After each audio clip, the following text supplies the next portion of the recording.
Cette fameuse question qui nous est lancée, quelle est votre vision de l'évolution du numérique dans les relations entre entreprises et fabricants?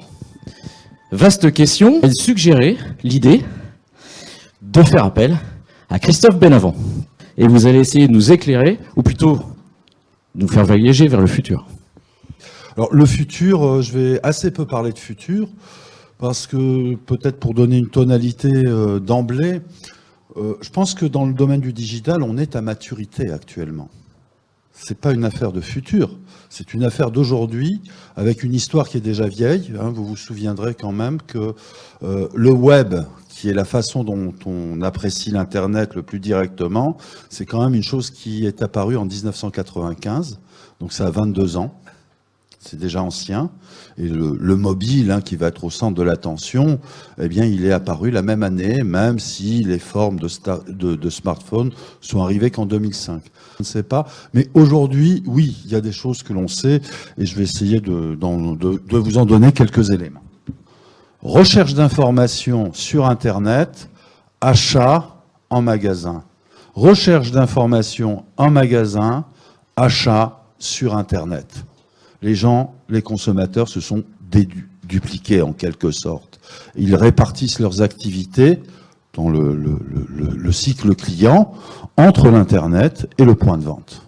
Une chose qui est assez importante pour aller un petit peu plus loin, c'est que l'information ne remplace pas la compétence. C'est pas parce que les gens ont accès à Internet, ont accès aux bases de données, qu'ils vont être beaucoup plus compétents. Et dans vos secteurs, c'est assez important. Ça concerne la question du bricolage. Je vais en montrer un petit aspect après. J'aime bien répéter ça, je vais le répéter encore. Jamais une plateforme ne construira un mur. Mon seul fait d'arme dans le domaine du bâtiment, c'est une belle étude qu'on a conduite avec la Fédération française du bâtiment sur la plateformisation notamment du travail. Le résultat très fort, je donnerai un ou deux chiffres dessus, c'est que les consommateurs, ils connaissent déjà toutes ces plateformes. Les 2/3 des consommateurs interrogés étaient capables de citer un nom, ce qui est quand même impressionnant, et on en a, c'est difficile, disons 15-20% qui auraient déjà testé. Ça veut dire que acheter est au-dessus de la fréquentation des réseaux sociaux. Aujourd'hui, on est dans un Internet trivial. À quoi ça va servir un téléphone? À payer, voilà. À régler des transactions, à chercher les informations. C'est un couteau suisse, il n'y a plus du tout de connaissances, il n'y a plus du tout d'informations. On est dans un Internet trivial qui est fait pour résoudre les problèmes de la vie quotidienne. L'autre côté, on a quand même une petite douzaine de pourcents, 10 ou 11% de gens qui disent « je suis doué, je suis tellement doué que je fais mieux que les pros ». Au passage, dans une autre question, mais je ne la montrerai pas, quand on demande aux gens est-ce que vous êtes prêts à offrir vos services sur les plateformes, notamment de travail, on en a 12% qui disent j'ai déjà fait, et on en a autant qui disent je suis prêt à le faire. Donc on a un quart des consommateurs qui sont prêts à devenir producteurs. Le rôle du bouche à oreille, très clairement, est croissant, parce que le bouche à oreille, maintenant, il est marqué dans le marbre. Voilà, c'est ça la différence entre le monde d'avant et le monde d'aujourd'hui. Bon, la deuxième source, elle est très claire, c'est Internet. C'est Internet. Il n'y a pas d'autre source d'information. Consulte ses proches, peut-être. Mais le seul canal aujourd'hui d'information, c'est Internet, principalement. Et on voit après, on va demander auprès des artisans, on va aller voir dans une surface de bricolage à égalité. C'est-à-dire qu'aujourd'hui, l'artisan et le SGSB, par l'ensemble des consommateurs, sont mis sur le même plan, la même hauteur, et en retrait par rapport à l'Internet. Alors ensuite, on va avoir les choses plutôt secondaires, les pages jaunes, les prospectus. Bon, ça compte pas. Internet arrive quasiment à égalité avec les amis. Bon, moi, mon pronostic, il n'est pas compliqué. C'est Internet first. C'est le premier compagnon. Moi, mon seul grand copain, il s'appelle Google. Sur Internet, c'est qui? Bah oui, c'est mon ami Google, ça c'est clair, 68%. C'est le premier réflexe. C'est le premier point de contact. Les GSB, ils sont quand même casse-pieds. Ils viennent en second, très clairement. Au moins pour l'information. Ils ont l'avantage de présenter des catalogues. On se balade dedans. Et puis un peu de forum, et puis là, on passe sur des choses un petit peu fractionnées. Que font les consommateurs quand ils sont en situation de choix? Alors, les choix dans votre domaine, ils sont pas très compliqués. C'est soit je fais soit moi-même, c'est la question de l'autoproduction. Soit je fais appel à une connaissance. C'est assez pudique pour parler de travail au noir, hein, mais on va dire qu'on est. Vous pouvez biper là. On peut aller voir un artisan classique, l'entrepreneur du coin, et bien sûr consulter ces fameuses plateformes. Je vais être plus détaillé sur les plateformes hein, après. Bon, ben là, vous voyez, on les a classées en fonction, simplement, on a classé différentes tâches, dépannage, entretien, bricolage, petite réparation, rénovation énergétique, sécurisation, autres. Je pense qu'on avait fait la même chose par métier, mais j'ai pas retrouvé. Bon, là, c'est très clair. Quand on est dans le dépannage, ben, ça vient à l'esprit de plus de 20% des gens de dire, je vais aller sur une plateforme. Quand c'est pas très cher, quand c'est des petites choses, on le fait soi-même et on va de plus en plus sur les plateformes. Et puis, lorsque les montants deviennent élevés, les budgets deviennent élevés, on va dire passer 5 000 €, en gros, c'est là-bas. Là, on a quand même le réflexe du professionnel. Voilà pour le côté client. Maintenant, on va se mettre du côté de l'offre, parce que quand même, ce que j'ai en tête, moi, c'est vous. Du côté de l'offre, je veux quand même faire un petit commentaire sur les canaux. Hein, vous les connaissez parfaitement. Les boutiques, les points de vente, les points de contact, hein, c'est ça dont je parle. Effectivement, on a cette très forte tendance au showrooming, qui a des conséquences, y compris en termes de qualité de service, de qualité d'accueil. Vendre, c'était d'abord faire rêver, et qu'on organise les magasins en labyrinthe pour faciliter les choses. Les clients, n'oublions pas, toujours les meilleurs ambassadeurs, quels que soient les secteurs. Les approches marketing modernes, elles visent à enrôler les clients et à en faire des producteurs et des ambassadeurs et des avocats. Et dès qu'on fait des choses importantes, eh bien c'est quelque chose de considérable. La maison qu'on vient d'aménager, c'est quand même un des plus beaux showrooms qu'on puisse avoir. Mais qui fabrique un truc qui est le bien le plus précieux des entreprises, qui n'est pas la confiance. Vous aurez sans doute des questions à me poser là-dessus sur la confiance, mais qui est avant la confiance et qui s'appelle la réputation. Voilà. Et que cette réputation, elle est parfaitement mesurable aujourd'hui, en continu, par certains acteurs de manière plus ou moins sophistiquée. Le futur ou le présent futur, hein, c'est les applis au travers de ce qu'on appelle de manière générique les NAVA, ça c'est un peu jargonnant, mais c'est nouvelles aides à la vente assistée. Donc c'est les maquettes, on parlera du BIM, c'est tous les tous les outils de simulation, les nuanciers, toutes ces choses qui permettent d'aider à une prise de décision. Et je pense que là, on a quand même un champ ouvert pour les 10 ou 15 années qui viennent, en tout cas dans votre secteur. Ça va être sans doute le point critique. Et puis, bon, j'ai mis en dernier, mais j'aurais dû le mettre avant, naturellement, les marketplaces, ces fameuses places de marché, plus globalement les plateformes. Alors là, j'ai mis le cas d'IKEA, mais je vous dirai pourquoi après. Voilà pour installer le paysage. On a vu les clients, les canaux de communication qui se multiplient, qui se sophistiquent. Pour schématiser les choses, moi, je vais la présenter de cette manière suivante. Il y a des oublis, hein, c'est volontaire. Alors, bien sûr, il y a un univers qui est le monde des clients finaux, des prescripteurs. Je vais être un petit peu plus consumer que B2B, hein, vous me pardonnerez. Mais je pense qu'il y a de bonnes raisons pour le faire dans ce sens-là.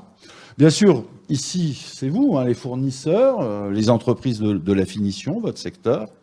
Donc le canal traditionnel, il est finalement simple. Hein. Il y a des fournisseurs qui vont faire la publicité pour être choisis par les entreprises et qui elles-mêmes font leur propre travail commercial pour séduire les prescripteurs. Mais les prescripteurs et puis bien sûr les clients finaux. Ça, c'est la tradition, ce mouvement-là. Hein, c'est la tradition. Qu'est-ce qui est neuf? Ben, je vous l'ai montré dès le début. C'est que de ce côté-là, à qui on parle plus volontiers? Eh bien, on parle aux plateformes, sans devenir. On parle au GSB.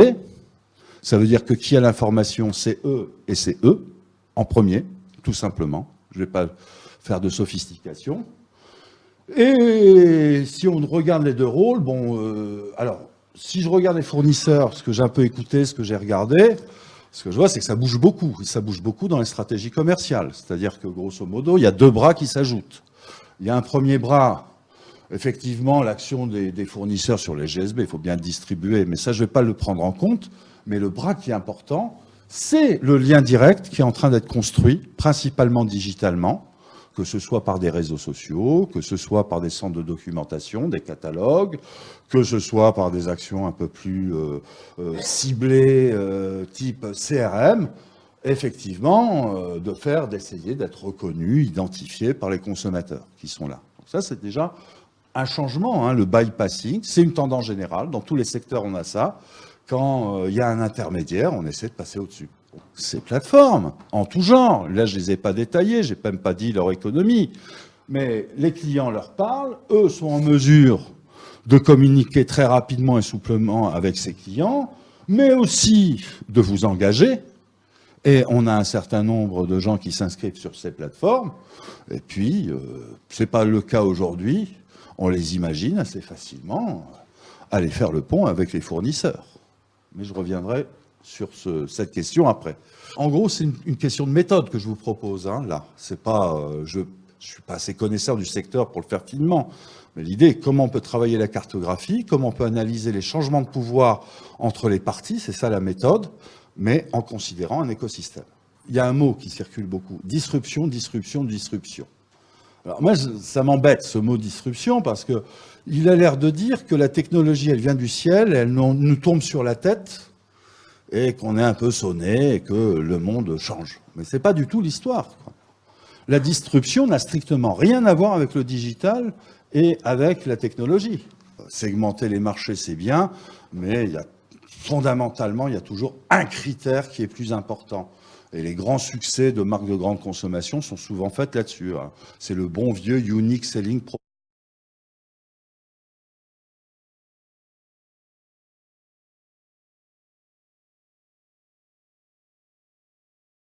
Proposition, hein. Dans la lessive, qu'est-ce que veulent les gens? Que ça lave blanc, ou à une certaine époque. Eh bien, il faut que ça lave plus blanc que blanc. Et il faut se concentrer dessus. Et un Procter & Gamble sait très bien faire ça. Quand ils vendent des couches culottes, ils savent que la seule chose que le client veut, c'est qu'il n'y ait pas de fuite. Et on va concentrer là-dessus et faire qu'il n'y ait pas de fuite. Alors bien sûr, quand on concentre, on fait des produits formidables, hein, comme j'ai l'habitude de répéter. Notre entreprise traditionnelle se bat contre ses concurrents, fait du blanc plus blanc que blanc, un blanc que blanc, et à la fin, elle se retrouve en situation de haut de marché, c'est-à-dire qu'elle offre un produit en deuxième période qui est bien au-dessus de ce que demandent la plupart des consommateurs. Le vrai problème économique aujourd'hui, c'est la surqualité. Aujourd'hui, le prix d'une voiture, ça devrait être 7 ou 8 000 euros, pas plus. Neuve, on peut le faire. On vend bien des voitures à 3 000 euros en Inde. Renault en premier. Mais le jeu de la compétition, le leadership, c'est Mercedes, c'est BMW. Donc quand on s'appelle Renault, on essaie de faire comme eux. Quand on s'appelle Peugeot, on s'appelle faire comme eux. On épuise nos ressources dans cette bataille. On est tout en haut. Et là, surtout, on dégage du terrain pour un nouveau. Et les nouveaux, ils sont beaucoup. Généralement, ils ont des stratégies de niche. Ils vont se concentrer sur une petite niche. Et puis, une fois qu'ils ont cette niche, ils n'ont plus de soucis à se faire. Donc, ils ne vont pas chercher à aller à droite, à améliorer les choses sur une dimension secondaire. Je vais essayer de donner un exemple pour primaire et secondaire qui soit plus simple. Donc, ils vont pas aller vers là, puisqu'ils ont déjà dominé. Donc, eux, ils vont investir le même montant dans cette direction. Donc, ils vont essayer d'investir là où on fait comme les autres. Mais sauf que ils vont se retrouver ici, c'est-à-dire en phase avec le ventre du marché. Et là, en une période très rapide, ils dévorent complètement le marché. C'est l'histoire de Uber. C'est l'histoire de Uber. C'est quoi l'avantage recherché par les consommateurs dans un taxi? C'est pas compliqué, c'est la disponibilité. C'est de l'avoir quand j'ai besoin. La première stratégie, c'est de trouver un marché de niche. Ah ouais, il y a des gens qui veulent une belle voiture noire. Donc c'est le côté service, la niche. Au démarrage, on fait ça. Ok, au début, on fait des voitures noires, on donne des bonbons, les bouteilles d'eau, la musique au choix. Aujourd'hui, on s'en fout. Parce que les investissements d'Uber aujourd'hui, ils sont conduits sur le principe premier du marché, c'est-à-dire l'accessibilité. Et toute l'organisation de Uber, elle est conçue aujourd'hui là-dessus. Et l'organisation de Uber, c'est comment je délivre un taxi en moins de 5 minutes. Donc quand vous avez un TGV qui arrive, les gens qui sortent, on a tous le même geste, on sort son téléphone portable et on appuie sur le bouton Uber. Il s'écoule 3 ou 4 secondes avant que l'appli se mette en marche, à peu près 2-3 secondes. Avant même que vous voyez, vous, sur votre écran l'application, Uber a déjà reçu le signal. Et s'ils se rendent compte que le signal a une forme un peu exponentielle, pendant quelques minutes, ils peuvent prédire la demande qui va se faire dans les 15 minutes qui suivent. Si cette demande, elle excède les capacités de production, c'est-à-dire le nombre de voitures disponibles, eh ben on monte le prix. Si on monte le prix, on chasse les clients qui ne veulent pas payer, on les envoie dans le métro. Si vous voulez, disruption, pour moi, c'est quelque chose de très simple. On fait des grands mots avec ça, mais la disruption, c'est ce qu'on voit dans le commerce. Ça s'appelle la roue du commerce. Et la roue du commerce, l'innovation, elle part toujours par en dessous. C'est toujours quelqu'un qui invente une fortune. Il n'y a pas de contournement, c'est juste le marché lui-même. C'est le marché lui-même, on ne contourne rien. Mais disons que quand on innove dans le commerce, on trouve des formules qui sont moins coûteuses pour pouvoir offrir un prix le plus bas, parce que fondamentalement, c'est le prix qui domine les marchés. Il ne faut pas se faire d'illusions, même si je fais du marketing. Moi, j'aime beaucoup cette expression qu'on m'avait transmise. Les riches, les pauvres aiment les bas prix et les riches les adorent. Elle dit l'essentiel. Mais dans ce mécanisme-là de disruption, c'est toujours le disrupteur ne disrupte rien. Il se glisse dans une niche qui est négligée et ensuite il fait un effort dans la direction de ceux qui sont là. Et bon, ça peut, dans certains cas, basculer. Mais on est tous persuadés qu'on a une compétence en la matière. Dans le commerce, c'est ce qu'on voit. Hein. Vous prenez Intermarché, quelle a été la politique d'Intermarché? C'est de dire, moi, je ne veux plus être dépendant de mon fournisseur. Là, c'est à l'envers, hein, mais c'est la même mécanique. Donc, je vais produire moi-même. Et le meilleur poisson qu'on trouve, aujourd'hui, il est chez Intermarché parce que c'est leur bateau. Voilà. Simplement. Bon, c'est quand même, il n'y a pas beaucoup de cas comme ça. Hein. Il y a Intermarché, Decathlon a le même type de politique. Donc eux, ils inféodent leurs fournisseurs qui étaient nombreux, etc. Ça peut se faire à la limite dans l'autre sens. Ça peut être simplement une bonne collaboration bien pensée et intelligente, et où le rôle du fournisseur, finalement, c'est d'être un radar qui détecte les opportunités et qui les ramène et devient un porteur d'affaires. Du côté des GSB, un petit mot, et ça va introduire les plateformes. On les prend tous. En tout cas en France, ils ont tous leur plateforme. Hein, Leroy Merlin et Frisbees. Et là, on va comprendre un petit peu la logique. Voilà les nouvelles. La nouvelle importante. Ikea, cet été, a décidé de vendre dans les magasins Amazon. C'est quand même incroyable. C'est quand même incroyable. Ikea, avant d'être un producteur, c'est un distributeur. Amazon est son concurrent. Et il décide d'ouvrir boutique chez Amazon. Ben, c'est normal. Il y a 300 millions d'acheteurs chez Amazon. 300 millions. Donc on ne peut pas barrer 300 millions comme ça. Bon, en France, ce qui est clair, c'est que les gens aimeraient bien faire des choses eux-mêmes, sont prêts à acheter des matériaux eux-mêmes, mais ils ne savent pas. On revient sur le problème de compétences. Ils peuvent regarder des tutoriels, mais ce n'est pas suffisant. Ce n'est pas suffisant. Et donc, il faut du service. Et donc, comme Ikea, les GSB sont en train de chercher leur voie et vont mettre le service réellement en plus. Du côté des marketplaces, alors C pour capital, W pour travail, parce qu'il n'y a que deux types de plateformes pour moi, hein.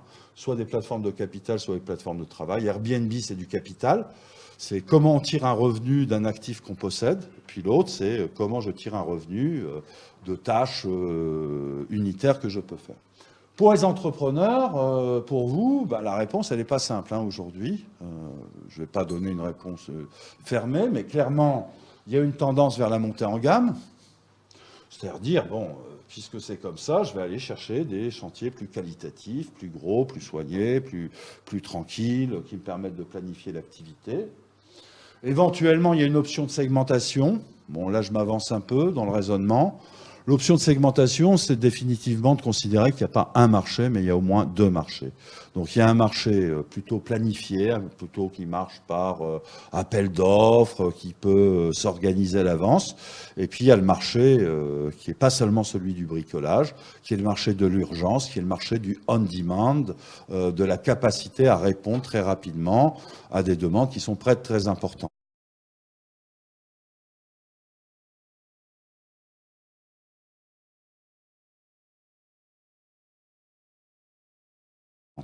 Quand on a travaillé avec la FFB, j'aurais aimé avoir des éléments chiffrés plus précis, mais pour apprécier comment dire, la position stratégique de la plupart des PME, moi, il faut regarder le portefeuille de clients, c'est-à-dire comment se distribuent les chantiers, donc là, le montant du chantier, la ligne en rouge, ce serait la répartition. Alors là, c'est un exemple purement spéculatif, hein.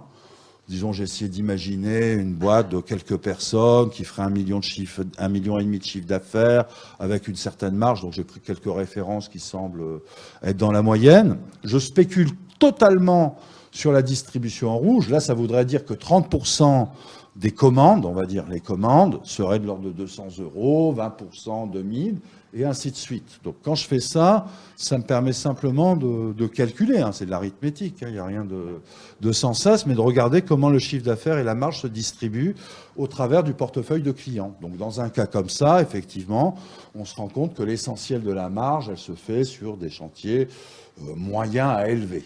Ben, les affaires à moins de 1000 balles, on voit qu'elles contribuent très peu au chiffre d'affaires global et à la marge, hein, ça doit être du 5 à 10%, et c'est exactement là où les plateformes attaquent.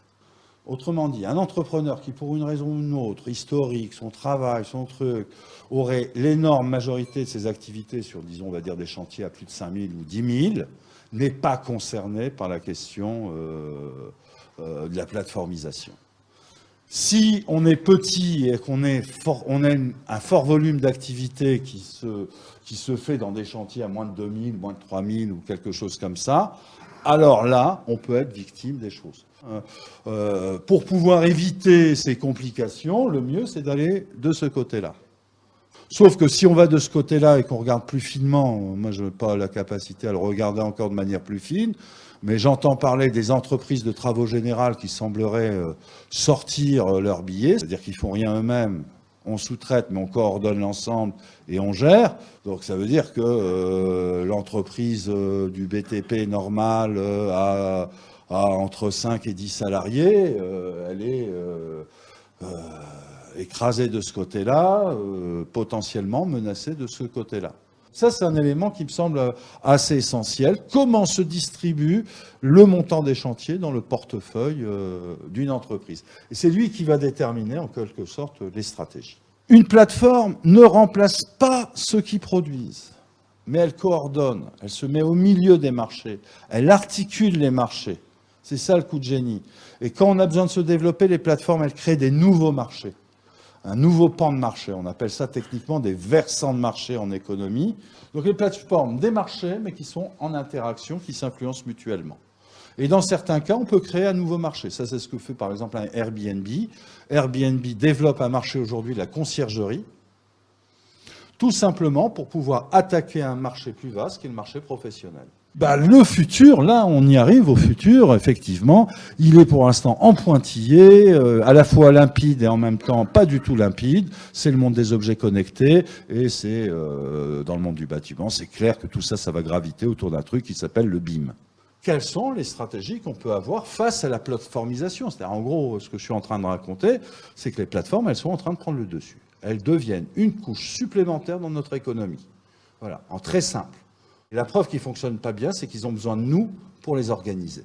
Les plateformes, elles sont au-dessus des marchés, sauf qu'elles font payer un droit de péage qui peut être exorbitant, de 20 à 30%. Donc pour moi, c'est une nouvelle couche qui s'ajoute. Hein. Et alors, quelles sont les stratégies? Les grandes stratégies, elles ne sont pas compliquées. La première, ça concerne les grands groupes, c'est se constituer en plateforme. Deuxième stratégie qui est possible, c'est comment on s'intègre dans les plateformes. Alors ça concerne effectivement les entrepreneurs du bâtiment, les entreprises de taille moyenne. Et il va y avoir une bataille qui va être, est-ce qu'on a les compétences et les aptitudes pour pouvoir se plugger sur toutes les plateformes en même temps? Ouais, j'ai le rêve de l'entreprise du bâtiment du futur. Puis vous allez avoir quelqu'un dans un cockpit, plein d'écrans devant lui. Et puis on sera sur les différentes plateformes de travail, différentes plateformes d'approvisionnement, et on sera dans une espèce de mini-salle de marché où on va organiser le flux des activités. Ce qui est absolument essentiel, c'est le renforcement de la relation avec le client. Alors, dans un monde digital, ça veut dire CRM, ça veut dire capacité à absorber toutes les informations qu'on peut avoir et à les traiter.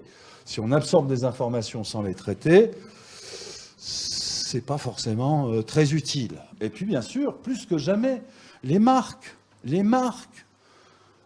sont le seul repère des êtres humains aujourd'hui.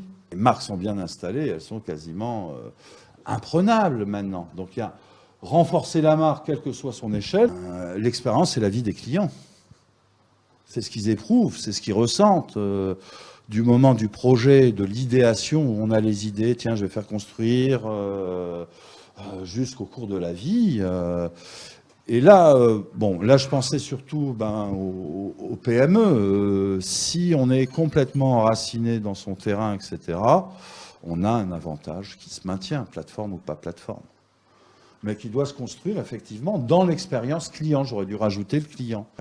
La première, c'est la production des devis.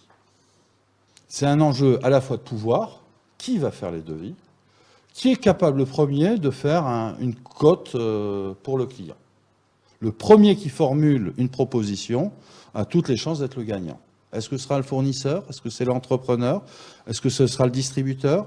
Est-ce que ce sera une plateforme, des plateformes d'un nouveau type qui vont apparaître et qui vous permettront de simuler vos travaux? La deuxième, c'est la gestion du calendrier. Gestion du calendrier, il y a quand même un exemple qui me semble très intéressant, c'est Doctolib. Vous connaissez Doctolib?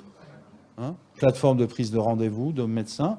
Et puis, bien sûr, la communication. Vous êtes un monde quand même un petit peu particulier où à la fois tout le monde se tire la bourre, mais en même temps tout le monde est obligé de travailler ensemble, sinon il n'y a aucun immeuble qui se dresse. Je pense que c'est un bon résumé. Et là, du côté de la communication, on voit des outils assez intéressants. Est-ce que vous connaissez Slack? C'est un type de messagerie du futur. C'est la messagerie des messageries. Donc, c'est une messagerie dans laquelle vous n'ouvrez pas de compte à votre nom, mais vous ouvrez un compte au nom d'un projet. Donc, c'est vraiment un instrument de gestion de projet. Pour se concentrer sur peu de choses, mais les choses importantes, le premier, très clairement, la coopération entre fabricants, fournisseurs et clients, entrepreneurs se renforce. Parce que si elle ne se renforce pas, elle va ouvrir le terrain aux autres acteurs, et notamment les plateformes.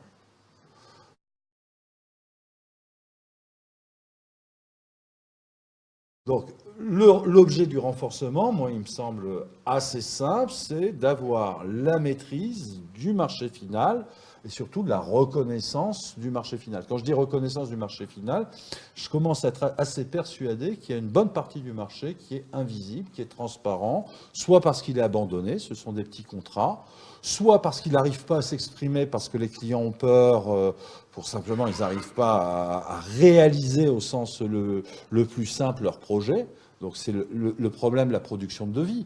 Clairement, les consommateurs ont un peu plus de pouvoir. Ils n'ont pas tout le pouvoir. Moi, je ne marche pas dans l'idée de dire il y a un renversement du pouvoir, c'est le consommateur qui a le pouvoir. Non, c'est quand même une vaste blague.